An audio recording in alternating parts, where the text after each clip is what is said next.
Emergency orotracheal intubation is indicated in any situation in which definitive control of the airway is needed.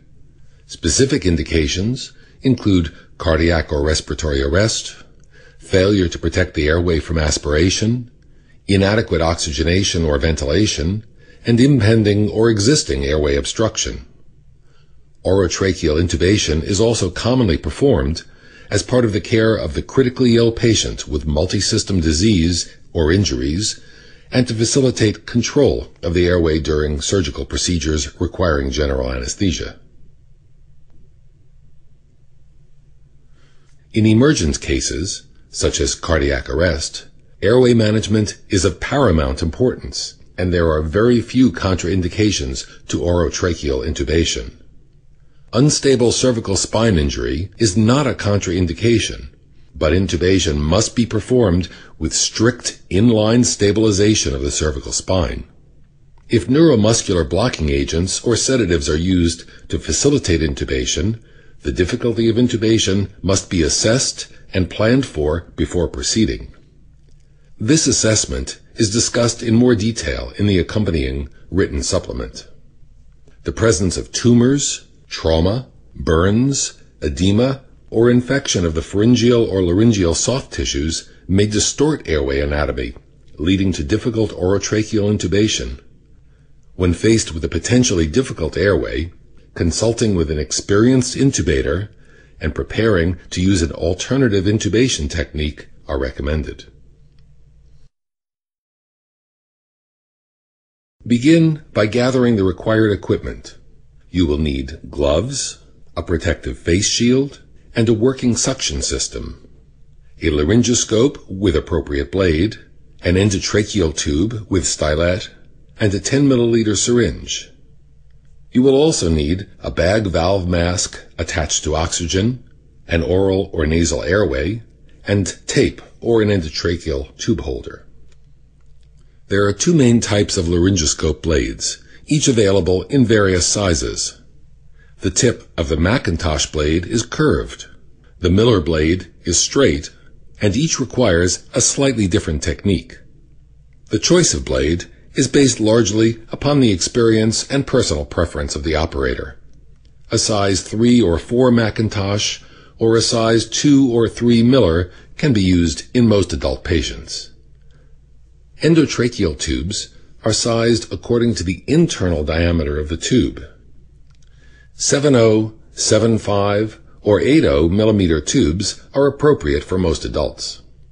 The tubes have a balloon on the distal end that, when inflated, creates a seal between the tube and the tracheal lumen and prevents air leaks and aspiration of gastric contents. You will also need a stethoscope and an end-tidal carbon dioxide detector to assess for proper placement of the endotracheal tube. Commonly used detectors change color in the presence of carbon dioxide. Before proceeding, be sure that all equipment is readily accessible and functioning. Inflate the cuff of the endotracheal tube to check for leaks. Insert the stylet into the endotracheal tube, making sure that the tip of the stylet does not extend beyond the end of the endotracheal tube. Be sure that the suction catheter is secured within easy reach. Obtain intravenous access and place the patient on a monitor if time and conditions permit. Assign an assistant to watch the monitor during the procedure and report any changes. Adjust the height of the bed so that the patient's head is level with the lower portion of your sternum. Unless contraindicated, place the patient into the sniffing position by placing a pillow or folded towel under the patient's occiput. This combination of flexion of the neck and extension of the head improves the alignment of the axes of the oral cavity, pharynx, and larynx, facilitating optimal visualization of the vocal cords. If the clinical situation allows, pre-oxygenate the patient with a non-rebreather mask or a bag valve mask with 100% oxygen for at least 3 minutes prior to the intubation. The use of sedative and paralytic medications greatly enhances the success rate of endotracheal intubation. However, Their use is beyond the scope of this video. Remove the patient's upper and lower dentures, if present, immediately prior to laryngoscopy. Keep the dentures close at hand so that they may be rapidly reinserted to improve the mask seal if bag mask ventilation is required. An assistant should apply the Selleck maneuver by applying firm pressure to the cricoid cartilage. The Selleck maneuver compresses the soft wall esophagus between the cricoid cartilage and the cervical vertebrae, theoretically preventing passive regurgitation of gastric contents. Position your body so that your eyes are at a distance from the patient that facilitates binocular vision. Hold the laryngoscope in your left hand, blade down. Open the patient's mouth with your right hand. Insert the laryngoscope blade to the right of the patient's tongue. Gradually move the blade to the center of the mouth, pushing the tongue to the left. Visualize the epiglottis. Ideal placement of the laryngoscope blade depends on whether a curved or straight blade is used. Place the tip of the curved blade into the vallecula between the base of the tongue and the epiglottis, and lift anteriorly to expose the vocal cords. When using a straight blade, place the tip of the blade just past the epiglottis and lift anteriorly to expose the vocal cords.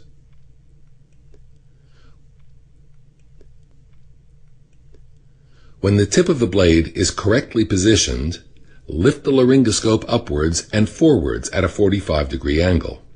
Direct the force of your lift along the axis of the laryngoscope handle in the direction of the ceiling over the patient's feet. Avoid bending your wrist or rocking the blade against the patient's teeth, which can result in dental or soft tissue injury and will not enhance the view of the glottis. If available, an assistant should gently pull on the right side of the cheek to enhance visibility of the glottis. Hold the endotracheal tube in your right hand. While maintaining your view of the vocal cords, insert the endotracheal tube into the right side of the patient's mouth. The tube should not obstruct your view of the vocal cords during this critical part of the procedure. Pass the tube through the vocal cords until the balloon disappears into the trachea. Remove the stylet and advance the tube until the balloon is 3 to 4 centimeters beyond the vocal cords. Inflate the endotracheal balloon with air to the minimum pressure required to prevent air leaks during tidal volume ventilation with a bag. This usually requires less than 10 cc's of air. The assistant must maintain cricoid pressure until tube placement in the trachea is confirmed. The end of the endotracheal tube should lie in the mid-trachea 3 to 7 centimeters above the carina. A good rule of thumb is 22 centimeters at the teeth for the average size adult. Place the end-tidal CO2 detector onto the endotracheal tube and attach the ventilation bag, administering a few tidal volume breaths. Carbon dioxide will be reliably and consistently detected within the first 6 breaths of an endotracheal intubation, and with each exhalation thereafter, except in some cases of cardiac arrest when gas exchange may not occur. Assess secondarily for esophageal tube placement by auscultating over the stomach during positive pressure ventilation. Auscultate both lungs in the mid-axillary line to assess for equal bilateral air movement. If breath sounds are diminished on the left side after intubation, you may need to gradually withdraw the endotracheal tube until symmetrical breath sounds are auscultated.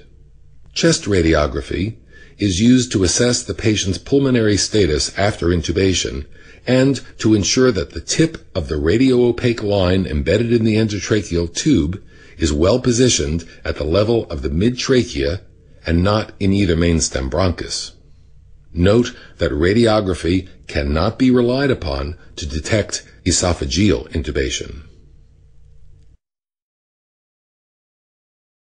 Secure the endotracheal tube to the patient's head once proper position has been confirmed. If available, you should use an endotracheal tube holder to secure the tube, as these devices aid in the prevention of accidental displacement. If such a device is not available, tape may be used instead. First, attach the tape to the patient's cheek and then wrap it circumferentially around the tube. Next, affix the free end of the tape to the patient's other cheek. Pharmacologic sedation and hand restraints may be employed to prevent inadvertent extubation.